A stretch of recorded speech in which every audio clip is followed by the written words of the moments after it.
एक है जितने मंदिर, गुरुद्वारे, चर्च, मस्जिद हैं, क्या हमारा वित्त मंत्री उस पैसे पर कोई निगरानी नहीं रखता? क्या उस पर कोई टैक्सेस की बात नहीं आती? 2 दिन का खाना खिला करके क्या हम उसको पूरी फ्रीडम दे देंगे? दूसरी तरफ जितने बाबा लोग हैं इस हिंदुस्तान में, किसी के पास 2000 करोड़ का है, 10,000 करोड़ का है, वो हिंदुस्तान में मतलब फकीरी और अमीरी ये दोनों में मजा है। सदस्य पप्पू यादव जी। सभापति महोदय, सबसे पहले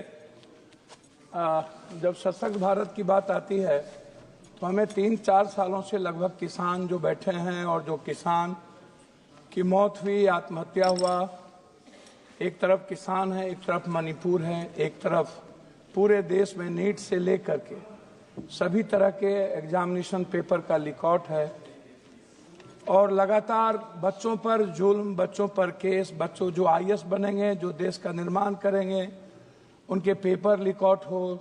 आज़ाद हिंदुस्तान के बाद हमारे मजबूत प्रधानमंत्री हैं, लेकिन जब हम सोचते हैं इस देश के इन सारे मुद्दों को, तब मुझे लगता है कि एक तरफ अमेरिका, जहां पर इतने सारे सवाल आ गए, दूसरे तरफ महाकुंभ, जहां पर आज़ाद हिंदुस्तान के बाद नेहरू जी के समय में जब 848 मात्र बजट थी, तब नेहरू जी ने जिन बातों के उल्लेख किया था और उसके बाद लगातार हर 12 सालों के बाद महाकुंभ, और आज इतने सशक्त प्रधानमंत्री के रहते हुए क्या प्रधानमंत्री को बदनाम करने की कोशिश किसी राज्य के बड़ी ताकतवर लोग कर रहे हैं, या सनातन के प्रति इनका सम्मान नहीं?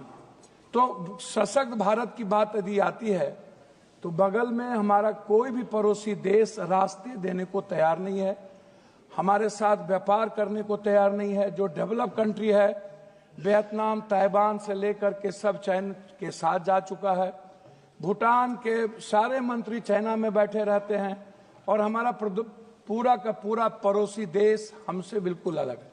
मैं याद दिलाऊंगा, 2-3 million people living India every year, 8 lakh के लगभग जब हमारे इतने सशक्त और 11 बार बजट पेश हुआ तो 8 से 9 लाख लगभग professional like see under threats of agencies possible brain draining.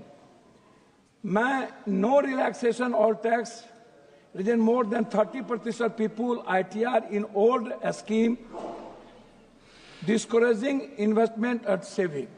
आप जब देखेंगे मानवर, मैं 3 लाख सबसे ज्यादा कर्ज आप उठा करके देखिए कि इस भारत पे लगभग 2024 में भारत पर विदेशी कर्ज 711.8 अरब डॉलर, मतलब 1,96 लगभग करोड़ का हम पर कर्ज है। जो यह कर्ज क्या भारत चुका सकता है? तो मेरा आग्रह सभापति महोदय आपसे है, इस हिंदुस्तान में 3 चीज पर कभी भी मूल्यांकन नहीं हुआ। एक है जितने मंदिर, गुरुद्वारे, चर्च, मस्जिद हैं, हम एक मंदिर की बात करें, गुरुद्वारा और चर्च और मस्जिद की बात छोड़ दें तो 3.5 से 4 लाख करोड़ रुपया मंदिर में डिपॉजिट है। गुरुद्वारे अलग है, अन्य मंदिर अलग है, अन्य चीज अलग है। क्या हम उस पैसे पर जो जिस कर्ज है आज, क्या हमारा वित्त मंत्री उस पैसे पर कोई निगरानी नहीं रखता? क्या उस पर कोई टैक्सेस की बात नहीं आती? 2 दिन का खाना खिला करके क्या हम उसको पूरी फ्रीडम दे देंगे? दूसरी तरफ जितने बाबा लोग हैं इस हिंदुस्तान में, किसी के पास 2000 करोड़ का है, 10,000 करोड़ का है, वो लोग जो फंडिंग रेज किए हैं उनको जिस तरीके से अकूट, आप यदि मैं सब बाबा का नाम नहीं ले पाऊंगा क्योंकि सभापति महोदय आप भी समझते हैं कि हिंदुस्तान में मतलब फकीरी और अमीरी ये दोनों में मजा है।